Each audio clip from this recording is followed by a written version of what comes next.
99,999 योनि में तुम मुक्त नहीं हो सकते। एक केवल गेट रखा गया है, मनुष्य योनि। तुम वही हो, दूसरे नहीं हो, निकलो इससे। पर ये रचना ऐसी है कि जब इसमें आए तो हम भूल गए कि हम कौन हैं। मैं पुरुष, मैं स्त्री, मैं गोरा, मैं काला बन गया। कोई नहीं। जीव जानते हो किसे कहते हैं? जो देह भाव को प्राप्त हो जाता है उसे जीव कहते हैं, और जो देह भाव मुक्त हो जाता है उसे शिव कहते हैं। नहीं, संत लोग जपते हैं शिवोहम शिवोहम, अहम ब्रह्मास्मि, ब्रह्म, मैं ब्रह्म हूं, ब्रह्म हूं। वो दूसरा नहीं है कोई, वही है। अपने आप को भूल गया।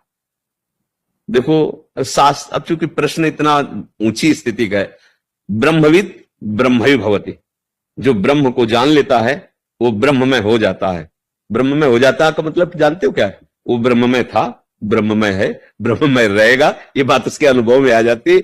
ये ब्रह्म ज्ञान में बाधक है, भगवत प्राप्ति में। जैसे प्रेम रस है, भगवत रसिक जी कह रहे पांचों भूले देह सुधि, छठे भावना रास की। पहले ये देह सुधि भूले। अब हमारा तो सारा ज्ञान इसी में है ना। मैं स्त्री, मैं पुरुष, मैं खाता, मैं पीता, मैं देखता, मैं ज्ञानी, मैं अज्ञानी। वो अपने आप को भूल गया। इसीलिए ये जन्म मरण का खेल हो रहा है। ये जो हम आरोप लगाते ना कि भगवान ने हमें क्यों फंसाया, यही तुम्हारा ज्ञान है। तुम झांक के देखो लौट कर, तुम हो कौन? तुम ही फंस गए हो, किसी ने तुम्हें फंसाया थोड़ी। किस में फंस गए हो?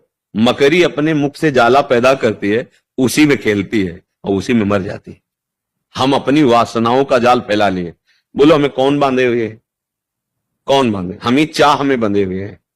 चाह छोड़ो, अभी जीवन मुक्त हो। न तुम्हें कोई बांधा था, न कोई बांध सकता है। चाह कैसे उत्पन्न हुई? शरीर को मैं मानने से।